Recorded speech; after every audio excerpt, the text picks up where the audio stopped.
right, and welcome. Thank you for joining us. I'm Jennifer Britton, the CEO of Potentials Realized, and welcome to another Tuesday community call. We are talking leveraging work styles for enhanced relationships. And if you have not joined us, this is one of our many community calls that we hold on Tuesdays. Today, we're taking a deeper dive into the hybrid work styles quiz, which I launched in summer of 2022. Actually, 2021, excuse me, 2021. So, this is based on the several decades of work that I've done with teams that are physically present in offices as well as virtually remote. And we've been doing this for a long time since we opened our doors in April of 2004. Obviously, though, the world has moved to a hybrid workspace. And I thought it would be interesting to sort of just share some of the latest writing. In fact, there was just an article that came across this morning, February 28th, 2023, on Fortune magazine. And so if you haven't read Fortune, it's a good publication to follow along if you're working in the sphere of leadership or entrepreneurship. And their title of today's article is called Hybrid Work is Failing to Provide Workers with Two of the Three Things They Want Most, says management expert. And that management expert is a woman named Linda Gratton. And she shares that really, from her perspective, in order for people to feel motivated, and I'm quoting from the article, the first is autonomy. So, do we have the choice to do our work in a way that we want to do our work? Linda Gratton goes on to say the second thing that employees want today in any workspace, but especially the hybrid workspace, is mastery. And I don't think you'll be surprised with number three, which is connectivity. And connectivity is really the heart of our work here at Potentials Realized. We are a one stop shop for all things group and team coaching. And you might know me as author of Reconnecting Workspaces. So, 2 years ago, when I released Reconnecting Workspaces, which was a book that's been in process for about 5 years, we've been spending a lot of time working with thousands of team members around the world who have either been in a remote only or a hybrid work environment. And that really was the roots of the hybrid work styles quiz. We know that in the hybrid space, everything gets magnified. So our stressors get magnified as well as our styles. And when things are moving very quickly, as they are in 2023 with workspaces today, our styles tend to get even more magnified. So if you're a leader or a team member or a coach or a trainer or a facilitator, I first want to invite you to head on over, grab your phone, and follow this link, bit.ly/hybrid work quiz. It's going to take you 2 minutes to answer 15 short questions, and it will give you a response in terms of what your unique hybrid work style is. Now, why is that important? Well, that's going to give you some line of sight as to what do you need? What do you want in order to thrive in any workspace? And so part of it is, as we know, about being connected with others, which is why today's topic is leveraging work styles for enhanced relationships. We do not just get results by ourselves. We need others to get results in today's workspace. And this really is the heart of one of our programs here at Potentials Realized, and that's the Coaching Diverse Teams and Groups program. It is starting actually in a couple of weeks, and I wanted to just flag that for those of you that might be looking for continuing coach education. You can just scan the QR code, and that will take you to the registration page. But the Coaching Diverse Teams and Groups program is a lot of fun for coaches who are working primarily with the landscape of coaching many. And chances are that you are going to be meeting multiple different types of styles in the workspace. So if you're a coach, scan the QR code, learn a little bit more about this. This is course 5 in our pathway. If you're a leader or a team member, however, you're probably wondering, well, how can that help me? And this is really important because our styles get magnified and they influence our communication, the way we want to build relationships, what stresses us out, and also what renews us. And when we're thinking about workplaces which are driven by the three things that Grattan mentioned in her article, which are very similar actually to Daniel Pink's framework of autonomy, mastery, and purpose, we want to really look at what's going to help people thrive. So, you are invited to join us on Tuesdays or join us asynchronously for these calls. Today is the end of February. Many of you are looking and listening to these as part of our ongoing training in group and team coaching, and really hope that you are going to benefit not only from these calls, but through the writing I've done. Again, this call today is mapping into Reconnecting Workspaces and also the 90-day guide for success. Those two last books for me really are diving deeply in what does it take to help people thrive in today's evolving workspace, whether you are back in the office, whether you are still working remotely, or whether you're hybrid and somewhere in between. So we've talked a lot in past calls about bridging. We're not going to bridge too much today because really we're going to look at what it means to help teams thrive in today's work environment. And really, we know that teams that thrive are diverse. They're complementary, which typically means that we have different styles at play. So, some of the premises underneath this quiz and underneath what we do here at Potentials Realized are the following. Number one, we all bring different ways of working and have different preferences to approach our work in the workspace today. And our preferences are shaped by our styles. These styles influence what we prioritize, how we view the world, and how we like to interact. And as I've said already, these styles get magnified and enhanced in the virtual, remote, and hybrid space. They also get magnified and enhanced in times of disruption. And certainly, the business context today is not static, it is ever changing. So, whether your organization is undergoing changes because of layoffs, or maybe a merger and acquisition, or perhaps just because of the economic or geopolitical events, typically what we're seeing today is that people's styles are really showing up quite clearly. And for teams to excel in any workspace, they need to be more adept at working across differences. This is really the heart of DE&I, diversity, equity, inclusion. How do we bring all voices into the room? How do we ensure that we are really, supporting people in a way that they want to be supported? And some of you may be noticing that DE&I is further evolving into a B as well, belonging. And so coaching diverse teams and this whole quiz and framework, the theoretical framework behind it, is grounded in decades of research. It has links to the DISC, which, as many of you know, has been a framework that has been used and is, empirical from the 1930s. It's been road tested with not only the teams that I've worked with, but certainly the teams that we as a business continue to support around the world. And really, we do know that this framework is invaluable for individuals, groups, and teams, whether you're a leader or a member of a team.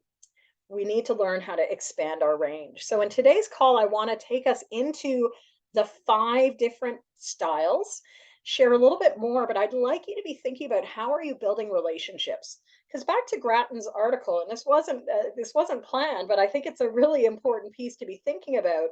I'm going to go back to that hybrid work fails to provide two of the three things that hybrid workers say they want the most. And I'll just read out what the article says here around connectivity, because that's really the heart of this. So, looking at it, what the article says is, and let me get it here. Um, Connectivity in all its forms. As pro office bosses are quick to point out, in the remote first workforce, this first one, connectivity, is the first to go. And so we really want to think about who we are in our complementarity. Now, the quiz is going to generate a result for you. And currently, there are 5 different styles that you might be part of. Today, we're going to look at those 5. And I also want to surface a 6th that we are starting to see emerge as well. So do take the quiz, bit.ly/hybrid work quiz. If you're interested in learning more about this, you'll want to stay tuned because my TED Talk from December should soon be live. As many of you know, December 1st here in Toronto, I delivered a TED Talk called, it was really about looking at coaching teams through chaos. And at the heart of it, I dove into the 6 factors of high performing teams that I've shared in effective virtual conversations. I've shared it in Reconnecting Workspaces. And this is a new form. And you might notice saying, ooh, that looks really interesting. And really, what we know from research is teams need 6 things in order to thrive. They need a shared mission and vision. They need to understand why do they exist. They need to have shared goals and what they're doing. That shared experience and shared understanding of what we need to get done and what success looks like is critical, especially in a hybrid workspace. We also need to have shared behavioral norms. We need to understand how we do things and how we do things on this team, which might be a little different from the other teams that we are part of. When we don't have an office to go into, or when we're not seeing everyone in the office, it's even more critical to be clear on what our environment is, who we are, and how we do things. What are our expectations? Even pre-pandemic, we saw in Google's Project Aristotle that the shared behavioral norms help teams just do good work or do exceptional work. The next area that I want us to touch on, and you're going to notice the different colors here, so track the colors. We also know that teams need to be very clear on what their roles are. And in fact, I would assert that a lot of conflict in today's workspace is due to a lack of clarity in roles. As soon as we went hybrid, we went often into a matrix structure. What matrix leadership means is that you may have more than one leader. So think about the teams that you're part of. Here, maybe I'm a member of the Toronto team, but I might also liaise with members across the country on a special project that I'm part of. Am I clear on my role in the Toronto team as well as my role on the special projects team? Might be a little bit different. So keeping an eye of sight on who I am and what my strengths are and how I can really show up best at work is critical. We also want to make sure we have ingredient around shared team practices. And teams that excel don't just do things asynchronously, they do need to meet, whether that is physically or virtual. And so there's only so much that we can do in the async environment. And with our shared team practices, we're really asking the question when? When are we coming together? How are we coming together? And that allows us, with that building of relationship and relationship component, we can actually be committed to our work. And when we have a shared commitment, we know that we have each other's backs, we can really lean forward into the now what? Now, what are we going to do? How are we going to make this goal happen? So I hope this has been a good refresh for you around the 6 factors. Again, you can read more on these in Effective Virtual Conversations, my 2017 book, or in chapter 3 and 4 of Reconnecting Workspaces. I'm going to go a little bit deeper into this right now because I want you, as you're listening, to get a little bit more active, right? When we're listening passively, it can be useful to actually get engaged. So I'm not seeing you on the screen, and feel free to either stand up or sort of make note. I want to help you just zoom into who are you? And so if you love to get things done, if we were in person, I'd ask you to stand up. And if you really love to get things done, to do it now, and that is Miss Rita. Rita has raised her hand digitally. It could be either the builder or herself, which is a visionary. So we have in the hybrid work styles the builder, and the builder typically is driven by this urgency to get things done, to do it now. And when we are working with a builder, right, today's call is thinking about how do we boost relationships for team success. When we're working with a builder, we want to make sure that we're really supporting them in their super strength of getting things done. They're going to be listening in our conversation for clarity around what's needed. They're going to be listening in the conversation for what success looks like. So I want to draw our attention backwards. This member of our team, the builder, is always going to be focusing on what are our shared goals? What are we doing here? What will success look like? And so you might think, well, that's great, but I'm not a builder. Well, chances are you're working with multiple builders on your team. And understanding styles on a team layer means that we not only know our style, but we're able to dial up and dial back our style to meet the needs of others. So this is Jo. Jo has that urgency to really get things done. She wants to get things crossed off the list by 12 o'clock noon every day. And so if I'm her team member and working with her, I'm going to know that probably best to save our meetings until the afternoon.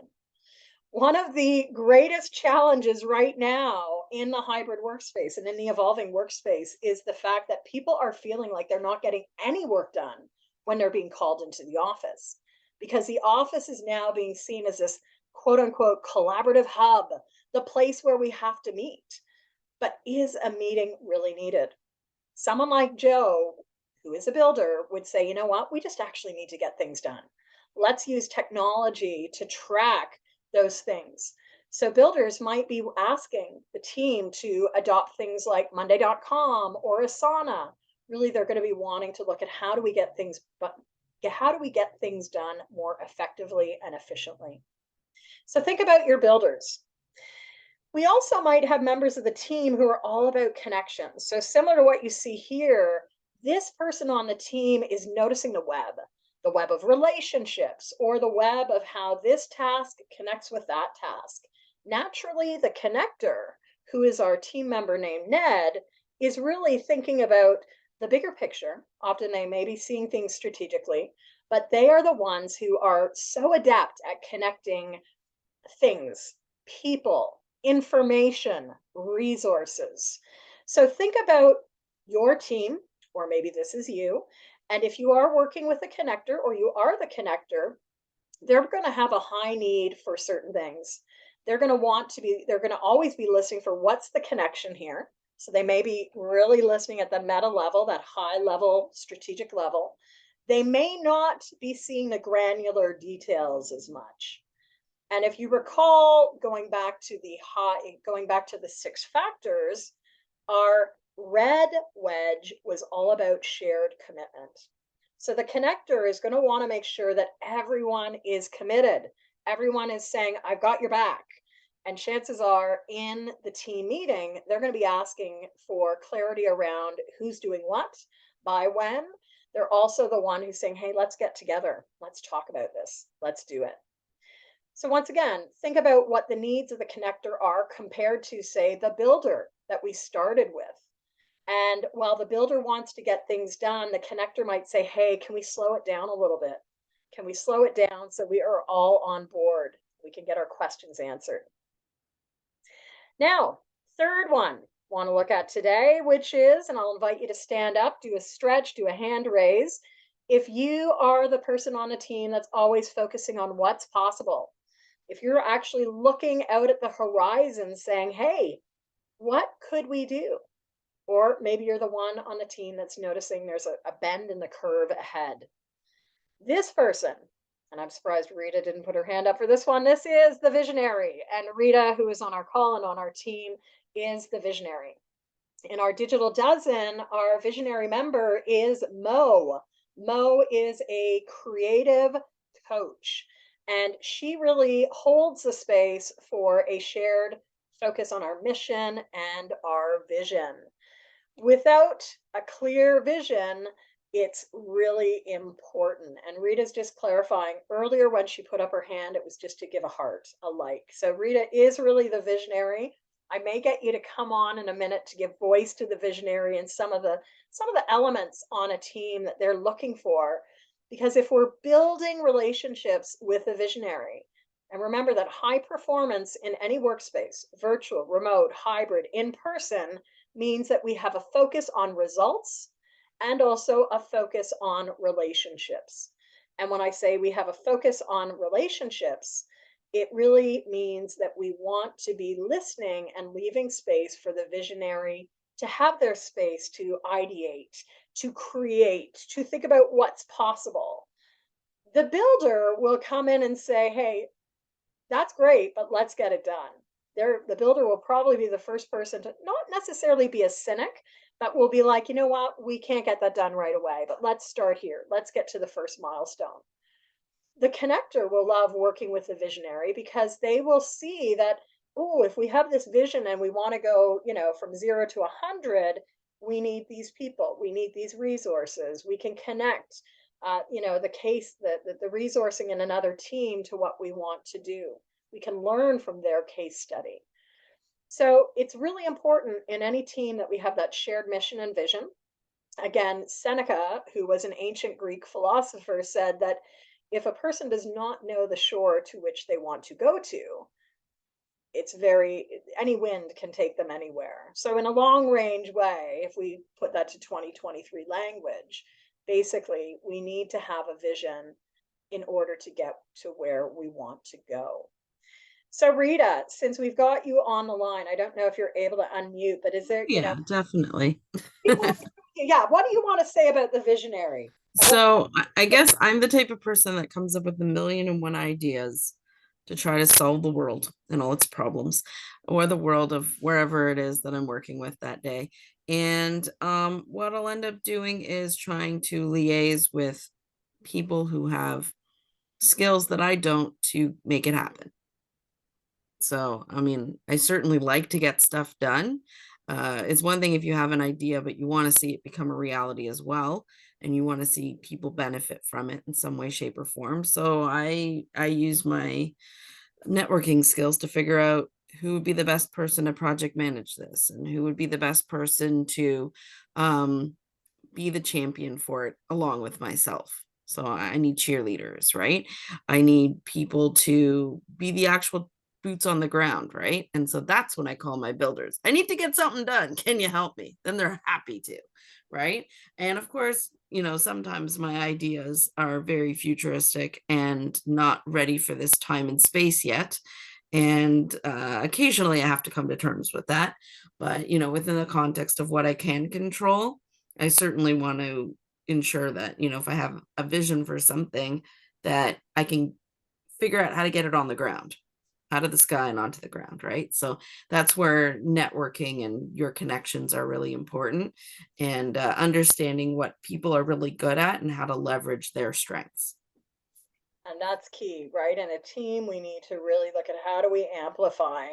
So there are other elements, and I want you to stand up or stretch or raise your hand if you love to experiment, because chances are there is someone on the team who loves that R&D, that research and development activity.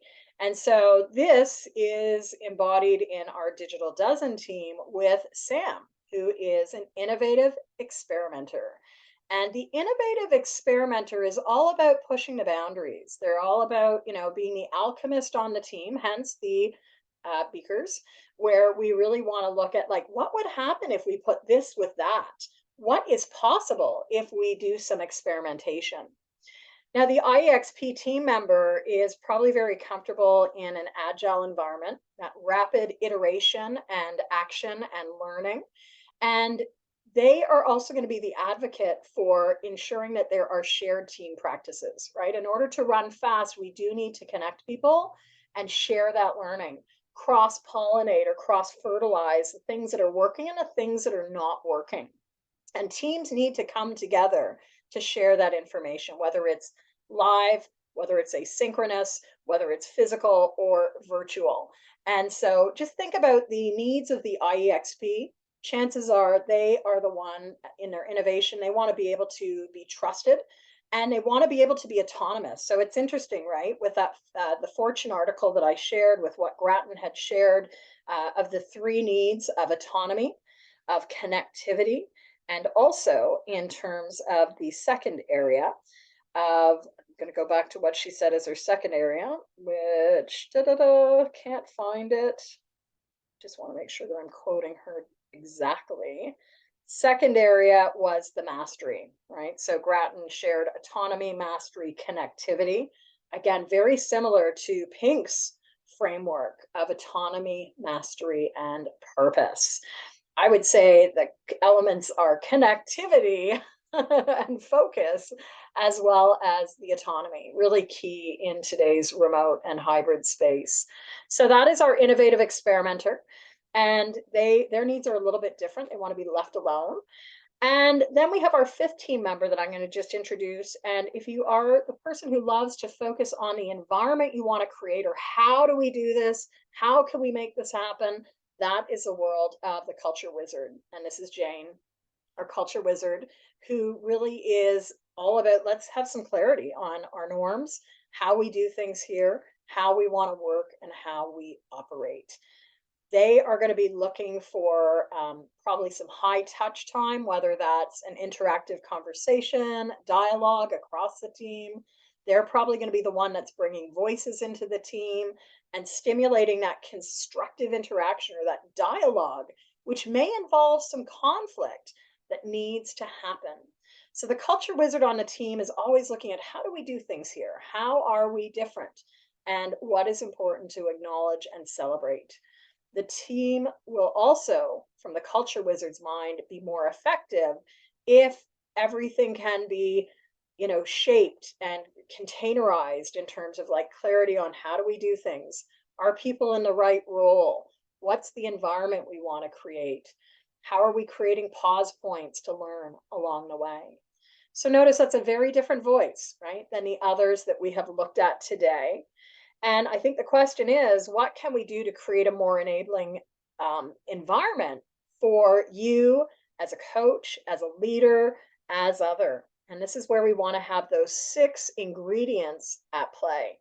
Because the workspace of today needs a lot of things. We're all really different. We may want that clear vision.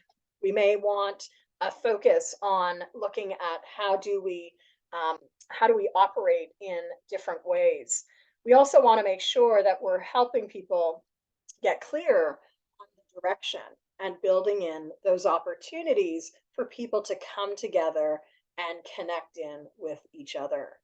So I hope that you've enjoyed today's call. We're coming to the end of it, and it really has been an opportunity for you to think about what does the workspace of today need? Who are you supporting? And what are they looking and listening for? Again, are they like the builder who wants to get things done and is listening for clarity on goals?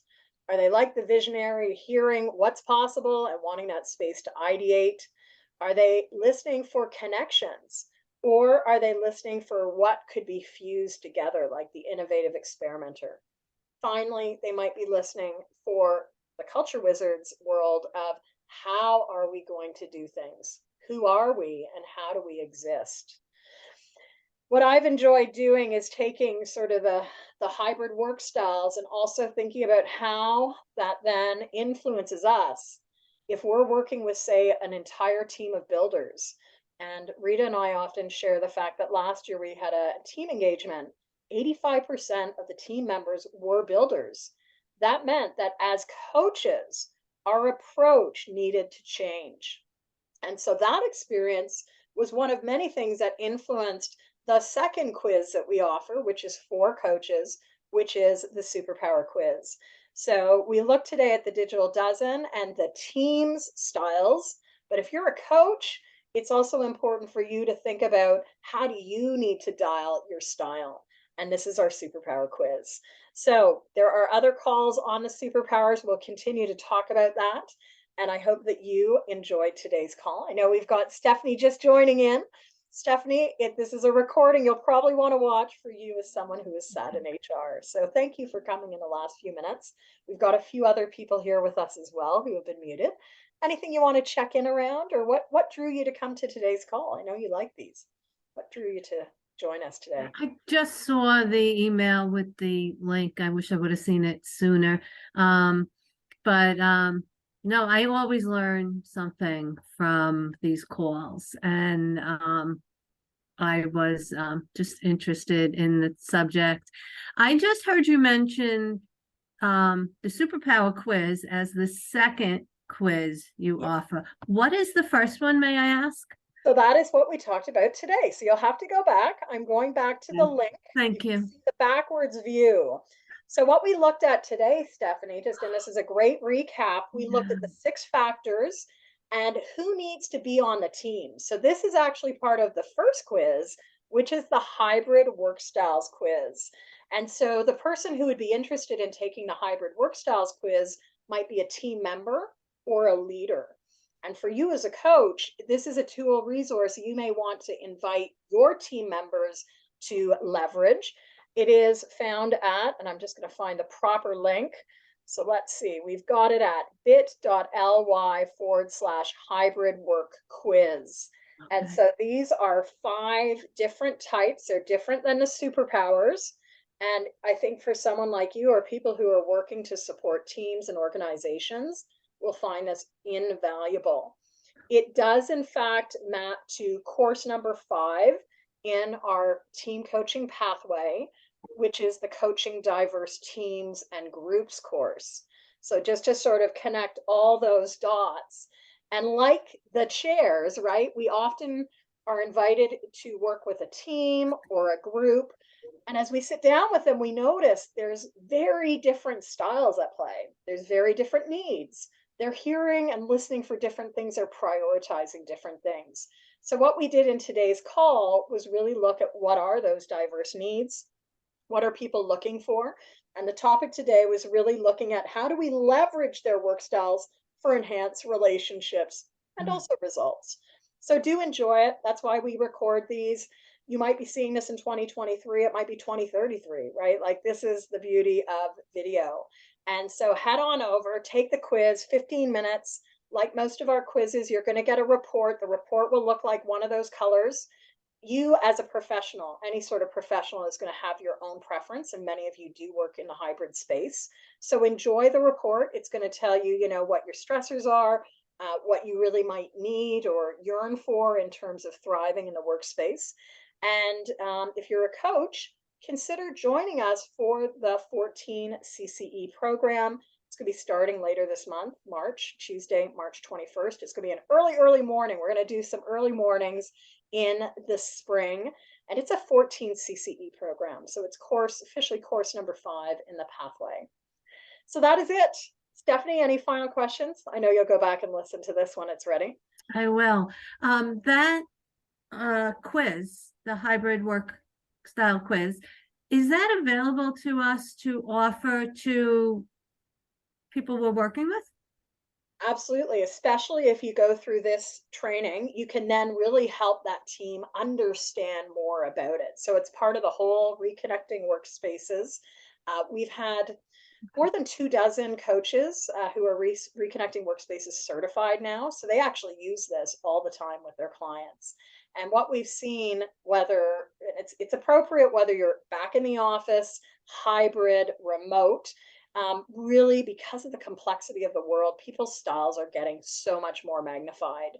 And as we know, working with any sort of style framework, it helps people have a common language, really understand themselves better, so they can then dial up and dial back their own self. So check it out. I hope you all enjoyed today's call. Where we're going next, and so we have a few weeks break because of March breaks, etc. Tuesday, March 21st, I'm back. We're going to look at 90 days and 90 ways to work with teams.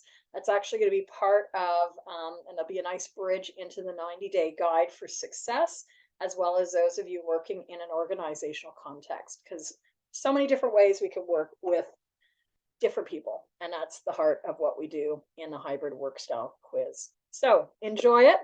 Thank you, everyone. And we will see you soon for our next call. Be well. Take care. Bye-bye.